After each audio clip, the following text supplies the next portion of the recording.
Namaste. I am Professor Dr. Pramod K. Raghav, Pro Vice Chancellor, Jayoti Vidyapeeth, Women's University, Jaipur, Faculty of Agriculture and Veterinary Science. Today's topic is advantages and disadvantages of waste management in meat and poultry industry. Since all these are food processing industries, so disadvantages and advantages moreover the same with some key differences. So let me go back a little bit about the advantages and disadvantages which we discussed previously real quick. So the first advantage is cleanliness, clean surrounding, good health, compliance of environmental agencies. And if we talk about the main advantage, that is the brand reputation. Your brand will be known among your competitors, your brand will be known among the consumers, and your brand will be reputed. Because managing the waste is very important nowadays. So those are few advantages in which I have spoken in detail in my previous lectures. And disadvantages, as I spoke before also, the initial investment and working capital in the beginning, training of the employees, and continuous and intense monitoring, and maintaining the uniformity of the waste management practices.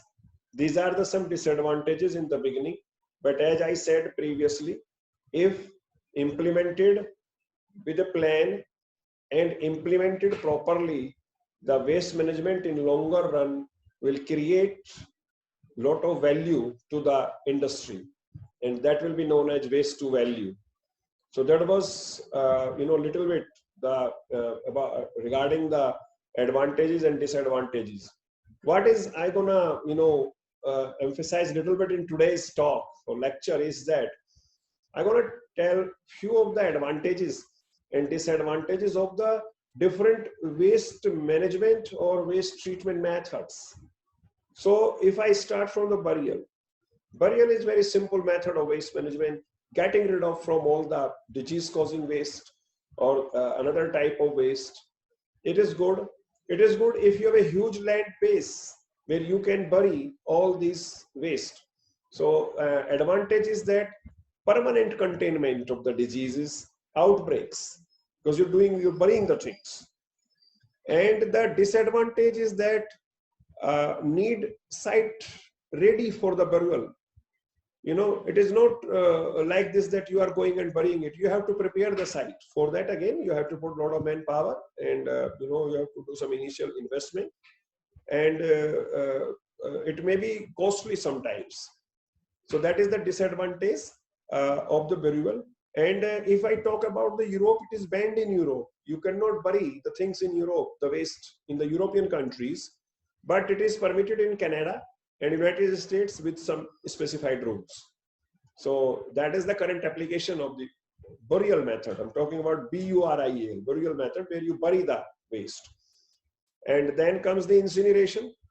Very well, a very good method if we talk about the medical waste, but here we are dealing with the food processing industry waste, especially meat and poultry industry waste. So in incineration, it is superior disease control and a high volume of reduction of waste, because what is happening, we are just burning that waste in a controlled environment at a very high temperature, and that is converted into the ash. So there's a heavy volume reduction, and in some cases the energy may also be generated by incineration. The disadvantage is that it is expensive, and equipment and fuel cost is will be very hefty for processors.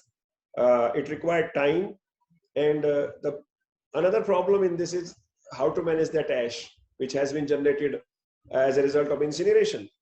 So that is something the disadvantages. And it is the current application, mainly it is applied specifically for the medical waste. So that is the incineration advantage, disadvantage, and current application. Anaerobic digestion, extremely popular, especially in case of our food processing industries. Renewable energy production, energy can be produced and pathogen reduction. Organic fertilizer is produced, and what is happening, the degradable biomass, degradable waste that is converted, okay, and all that is done with the help of microorganisms, especially the bacteria. So anaerobic digestion, again, it is expensive, technically specific. You need technical people, technical manpower, and you have to bring it down up to the economic scale where you can use it economically.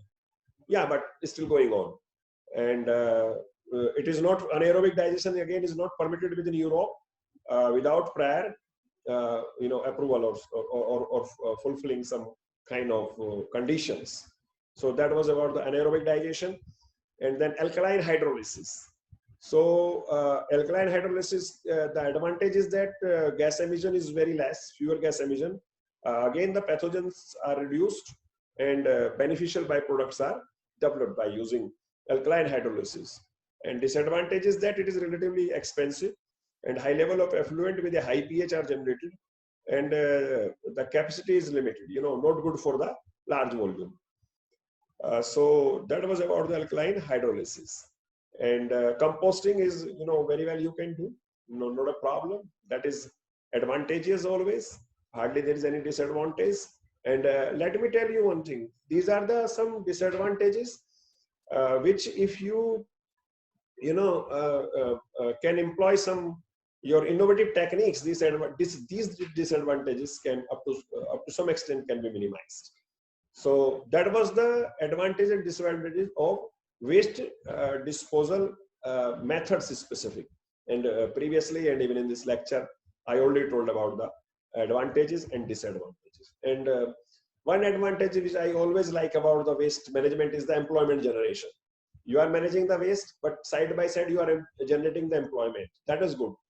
That is that is something key disadvantage of implementing the waste management practices in the food processing industry. So that was all about today's lecture, and it was a small lecture and small talk, and I have already spoken in length and detail in my previous talks. So that's all for today. Good day. Bye.